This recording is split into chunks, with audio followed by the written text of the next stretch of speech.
Là, il y a le 1 si tu veux. Là,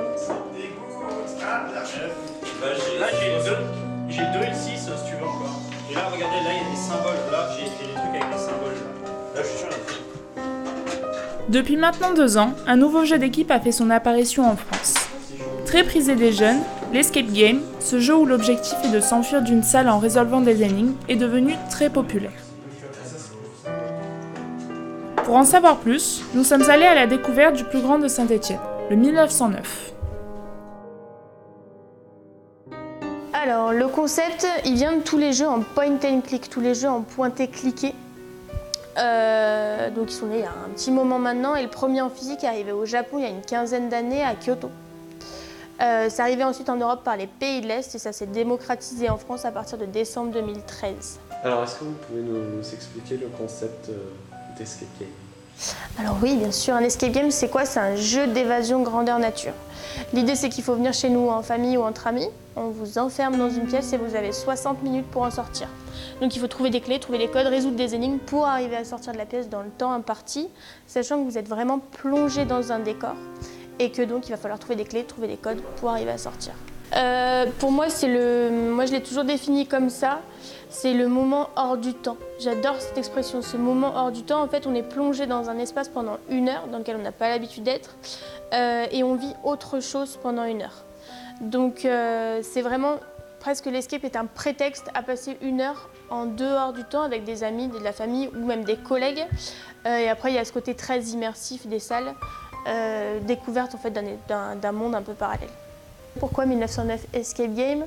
Le nom, en fait, moi je voulais une date. Donc ça permet d'emmener dans le passé, raconter des histoires, on peut imaginer plein de choses. En fait, il se trouve qu'en 1909, j'ai mon arrière-grand-père qui a déposé un brevet de cadenas. Donc c'est un petit clin d'œil à mon arrière-grand-père, entre guillemets. Bonjour. Bonjour. Enlève pas, c'est pas la peine. Ça marche? Donc laissez-les bien au mur, sinon vous allez vous embrouiller. Vous allez aussi trouver des bouteilles. Bien sûr, vous allez dans un bar. Justement, un signal étrange qui vient du bar Le Paranoïa. Vous allez donc vous introduire dans ce bar sans trop savoir ce que vous allez y trouver. Quoi qu'il en soit, vous savez que la cyberpolice cherche à mettre la main sur des intelligences artificielles.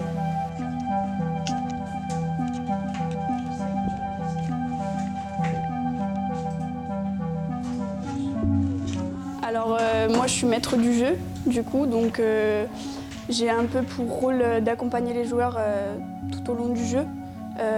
C'est-à-dire déjà quand ils arrivent, l'accueil des clients, etc. Et ensuite les accompagner, leur expliquer tout comment ça va se dérouler, s'ils ne savent pas trop, s'ils ont des angoisses, les rassurer. En travaillant, on comprend un petit peu mieux comment les joueurs, à partir de quel moment ils ont besoin d'aide. En fait, on a des temps, entre guillemets des temps. Par exemple, au bout de 5 minutes, ils doivent avoir réussi à faire la première énigme ou des choses comme ça. Et quand on voit qu'au bout de 10 minutes, ils n'ont toujours pas réussi, à ce moment-là, il faut qu'on les aide. Et là, en fait, là, on les manage par téléphone. Et voilà, ils n'ont pas compris que c'était un... Donc je vais renvoyer. Non, je vais les appeler. Vous pouvez les appeler directement? Ouais. Je vais les appeler, en fait, c'est pour faire sonner le téléphone et qu'ils le trouvent, quoi. Donc là, ça devrait sonner. Après, je leur réponds pas, par contre. On peut pas avoir une discussion au téléphone. À partir d'ici, donc là, on a 1 minute 13, 14, qui a commencé. Alors, vous m'entendez? Super. Du coup, dites-moi... Alors, il y a un écran qui... on voit du coup les caméras. Donc, du coup, c'est pour voir un petit peu comment ils avancent, voir ce qu'ils font et voir aussi... les entendre. Dans 2 salles, on peut entendre... donc, on les suit un petit peu tout au long du jeu. Et puis, l'autre ordinateur, c'est pour justement envoyer les indices, envoyer des effets avec des logiciels, tout ce genre de choses, quoi. C'est quoi le texte là? Dis-le à voix haute, Gauthier. À voix haute, Gauthier. Su comme des porcs, ils perdent leur sang par tous les pores de la peau. Lorsqu'il me supplie, il est déjà trop tard. Une fois... Toutes les parties se déroulent donc sous l'œil attentif d'un maître du jeu, qui pourra aider les joueurs à s'évader, mais qui pourra également leur jouer de petits tours. Avec 5 salles, le 1909 s'est imposé comme le plus grand escape game de la ville de Saint-Étienne. En plus de cela, il développe un nouveau genre qui permet de déplacer les parties d'escape, que ce soit dans des salles éphémères pour des événements ou des murder parties. Et quand je suis arrivé au 1909, justement, l'idée c'était plus de revoir un peu les scénarios des salles d'escape. Donc j'ai fait quelques modifications sur les anciennes salles et très rapidement, avec Garance, on s'est rendu compte que les gens voulaient faire de l'escape game chez eux, notamment les entreprises. Et c'est là où le travail du scénariste a intervenu, c'est qu'on s'est demandé comment est-ce qu'on allait faire. On avait pensé à plusieurs choses et finalement c'est la murder party qui a été la plus logique, quoi. Donc je crée ces scénarios de murder party, où c'est nous qui inventons un scénario qu'on met en place et qu'on envoie directement chez eux. Donc on va les animer sur place. Le but de ces catalogues, c'est que c'est animable partout, facilement déplaçable et que ça s'adapte très bien à peu près tous les lieux. Comment tu fais pour inventer cette histoire? Où tu vas piocher ton inspiration? Comment elle est née? Ça dépend. La deuxième murder party, par exemple, j'étais parti sur une idée un peu simple. Je me suis dit, j'ai envie de faire une histoire à propos des triades chinoises, de faire quelque chose là-dessus. Et en fait, en me documentant, en regardant un peu si les triades avaient déjà touché à Saint-Étienne ou pas, je me suis rendu compte qu'il y avait une histoire qui se passait en 1909 qui était intéressante. Et c'est plus en recherchant au fur et à mesure que l'histoire est née et du coup elle est complètement détachée des triades. Il n'y a plus rien à voir avec les triades. Et ça se passe en 1909 avec une histoire de dirigeable qui s'est écrasé dans la région en 1909.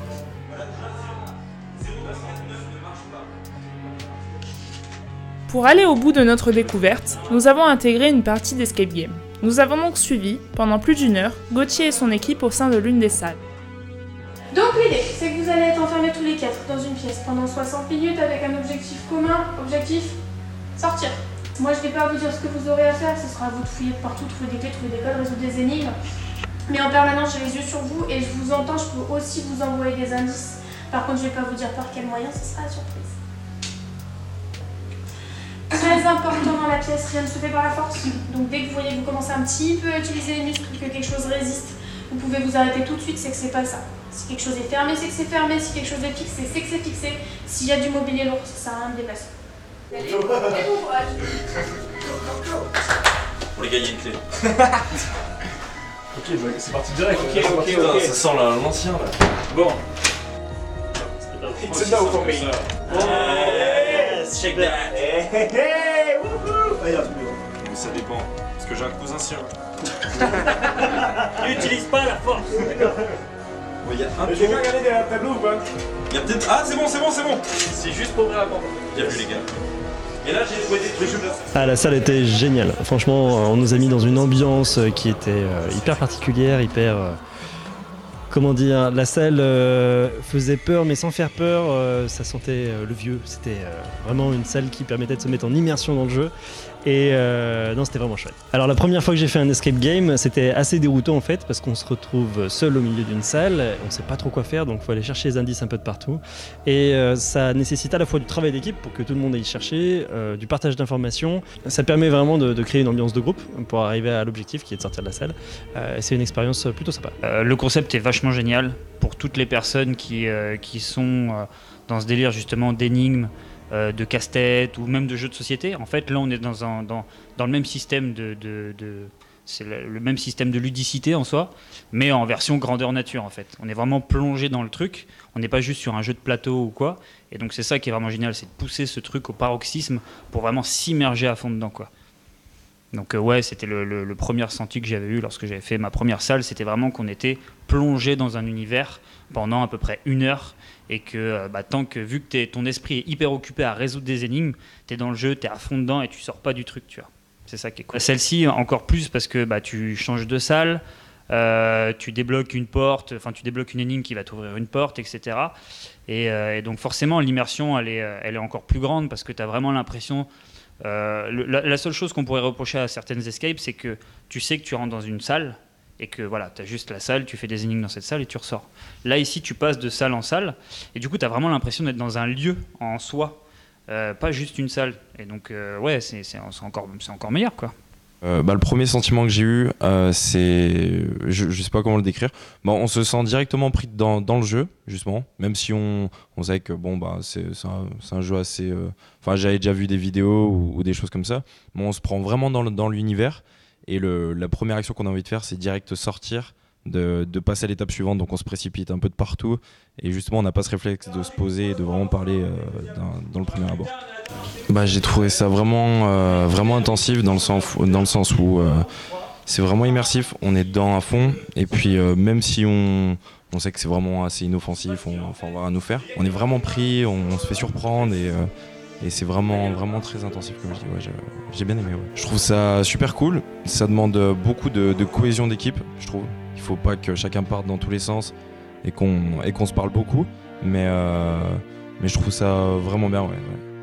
Je trouvais ça assez cool en termes d'organisation. Je pense que ça demande vraiment beaucoup de travail et non, j'ai bien aimé. Super bien sorti, hein. Il vous restait 6 minutes. Oh, putain, comment on a géré, hein. Très short.